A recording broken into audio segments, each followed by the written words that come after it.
Baik, Assalamualaikum warahmatullahi wabarakatuh. Kembali lagi dengan saya Cindy Revila Putri, NPMC 1C018064. Kali ini kita akan membahas tentang investasi.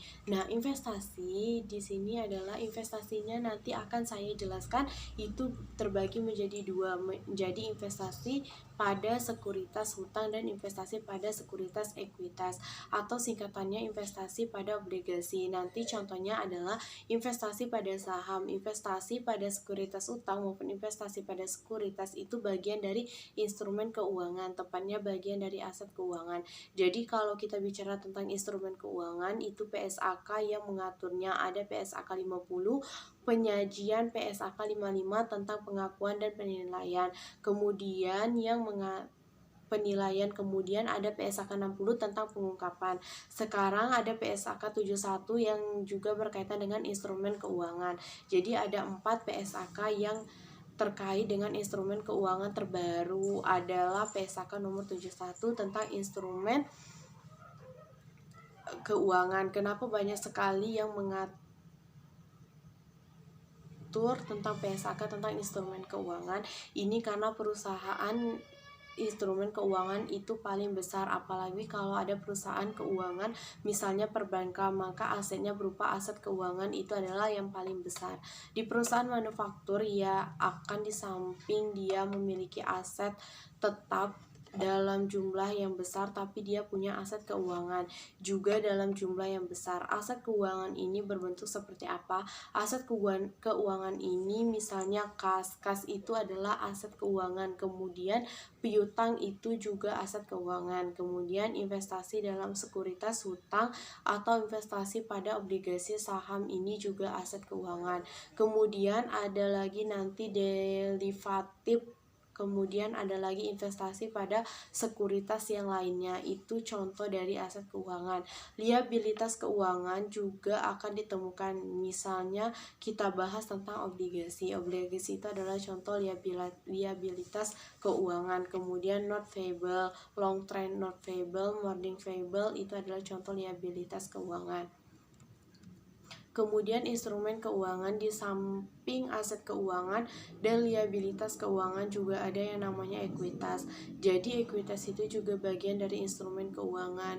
Kemudian ada dua lagi yaitu sekuritas derivatif, kemudian lindungi nilai. Jadi buku akuntansi keuangan 1 ada 5 yang termasuk dalam kategori instrumen keuangan: aset keuangan, liabilitas keuangan, instrumen keuangan, kemudian derivatif dan lindung nilai. Itu semua adalah bagian dari instrumen keuangan. Investasi itu bagian dari aset keuangan. Yang perlu kamu pahami tentang aset keuangan itu ada 4 kategori dari aset keuangan. Yang pertama, aset keuangan yang diukur pada nilai wajar melalui laba rugi.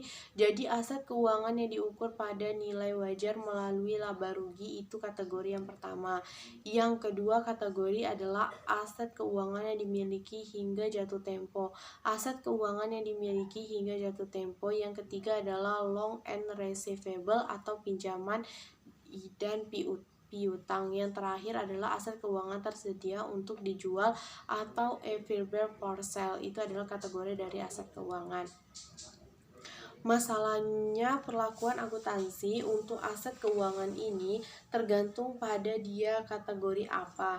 Apakah dia kategori yang pertama yaitu aset keuangan pada nilai wajar melalui laba rugi, nama singkatnya dari aset keuangan dinilai berdasarkan nilai wajar melalui laba rugi, sering disebut sebagai trading securities. Nah, jadi kalau ada istilah trading securities itu nama lain dari aset keuangan dinilai berdasarkan nilai wajar melalui laba rugi. Dalam bahasa Inggrisnya orang sering menyebutnya portfolio for profit of loss. Portfolio berarti nilai wajar, fraud itu melalui profit or loss itu menunjukkan bahwa dia nanti akan dilaporkan pada laporan laba rugi. Kalau terjadi selisih antara nilai wajar dengan nilai tercatat, maka ini akan diakui sebagai keuntungan atau kerugian yang akan dilaporkan sebagai bagian dari laba rugi. Makanya dia portfolio fraud profit loss securities. Kemudian ada lagi, kalau kita bicara tentang akuntansi untuk aset keuangan, maka kita harus pilah pembahasannya. Yang pertama adalah akuntansi terkait aset keuangan pada saat akses keuangan itu diperoleh. Jadi apa akuntansi terkait aset keuangan ketika aset keuangan itu kita peroleh? Yang kedua, bagaimana aset akuntansi untuk aset keuangan ketika aset keuangan itu kita nilai ketika mau disajikan dalam laporan keuangan. Kalau buku Dwi Martani mengelompokkan menjadi pengukuran saat laporan keuangan. Kalau kemudian buku Dwi Martani ini jadi beda antara pengukuran saat pengelolaan awal, itu bicara pengukuran yang dilakukan oleh perusahaan ketika aset keuangan itu diperoleh. Nah, kemudian juga akan dipelajari tentang bagaimana kalau aset keuangan itu misalnya kayak investasi. Kalau kita membeli obligasi perusahaan lain, maka kita akan memperoleh adanya pendapatan berupa pendapatan bunga. Kita juga bicara bagaimana akuntansi terkait pencatatan untuk mendapat bunga yang diperoleh secara periode. Ketika aset keuangan kita peroleh, maka akan muncul pertanyaan, kita akan mencatat aset keuangan yang kita peroleh itu sebesar, maka jawabannya adalah kita akan mencatat aset keuangan yang kita peroleh itu sebesar harga perolehan. Harga perolehan dari suatu aset keuangan atau dari suatu investasi itu apa? Semuanya biaya yang kita keluarkan untuk memperoleh investasi tersebut, itu yang dikatakan harga peroleh dan investasi. Jadi semua yang kita keluarkan untuk memperoleh suatu investasi atau suatu aset keuangan itu yang dikaitkan sebagai harga perolehan dari aset keuangan. Berarti ketika Anda membeli suatu investasi, maka ada biaya lain yang harus Anda keluarkan di samping harga beli dari investasi tersebut. Kemudian berikutnya adalah pengukuran setelah perolehan awal untuk kategori yang pertama, yang dinilai berdasarkan nilai wajar melalui laba rugi yang berkaitan available for sale. Maka pengukuran yang penilaian setelah perolehan awal, dia harus dinilai berdasarkan nilai wajar. Jadi ada dua kategori aset keuangan yang akan atau harus dinilai ketika mau menyajikan nilai investasi itu pada pelaporan posisi keuangan. Harus ada nilai berdasarkan nilai wajar, yaitu kategori yang pertama, yaitu aset keuangan dinilai berdasarkan nilai wajar melalui laba rugi. Yang kedua adalah yang available for sale, itu harus dinilai berdasarkan nilai wajar. Sedangkan untuk kategori yang held to maturity dimiliki hingga jatuh tempo. Kemudian untuk yang held to maturity, kalau yang held to maturity adalah dimiliki hingga jatuh tempo, maka pengukuran setelah perolehan awalnya tidak menggunakan nilai wajar tapi menggunakan amortized atau harga perolehan yang diamortisasi. Jadi harga perolehan yang amortisasi itu kalau dia kategori held to maturity atau dimiliki hingga jatuh tempo. Lalu bagaimana dengan kategori long receivable? Biasanya akan dinilai ketika kita mau menyajikan sebesar harga perolehan. Jadi kalau Anda punya piutang, Anda punya pinjaman yang diberikan, maka biasanya kita akan menyajikan nilai pada saat menyajikan laporan keuangan itu harus harga perolehan. Bagaimana dengan investasi atau penurunan nilai suatu aset itu? Mau aset keuangan atau aset tetap, pasti ada kemungkinan dia mengalami penurunan nilai aset.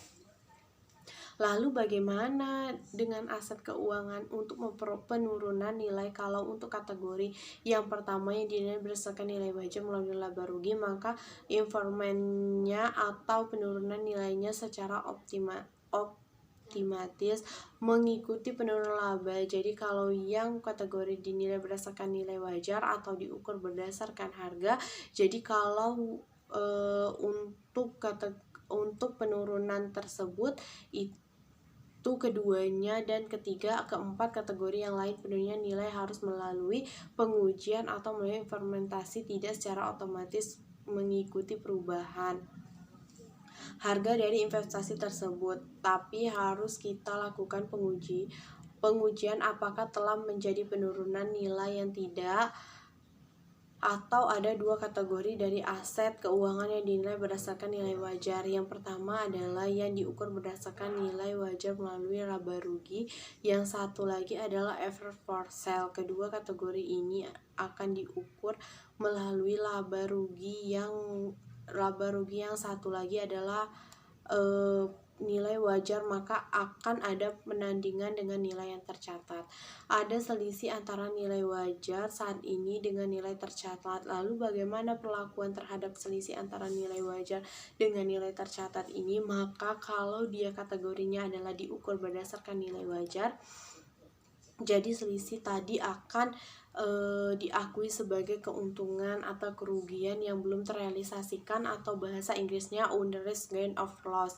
Dikasih dengan keterangan di ujung stripnya adalah income untuk menunjukkan bahwa selisih itu akan diakui sebagaimana dari laba rugi. Tapi kalau kategorinya adalah offer for sale, maka kalau terjadi selisih di antara nilai wajar dan nilai tercatat dengan harga perolehannya, maka selisih itu dicatat dan diakui sebagai of loss. Instrumen keuangan itu ada beberapa macam. Yang pertama ada aset keuangan, contohnya ada kas, piutang, wesel, investasi pada obligasi, dan investasi pada saham. Yang kedua ada liabilitas keuangan, contohnya obligasi, hutang wesel, hutang hipotek. Kalau di perbankan, liabilitas keuangan bisa dalam bentuk deposit, giro, dan tabungan. Nah, yang ketiga ada instrumen ekuitas, contohnya saham yang terbagi menjadi saham biasa, saham istimewa, aigo saham biasa, aigo saham istimewa, dan return earning, dan treasury share atau saham treasury. Nah, instrumen keuangan yang aset keuangan itu terbagi lagi kategori menjadi 4 kategori dari aset keuangan. Yang pertama tadi diukur berdasarkan nilai wajar melalui laba rugi, maka kita akan mencatat aset keuangan itu ketika kita memperoleh itu sebesar harga perolehannya.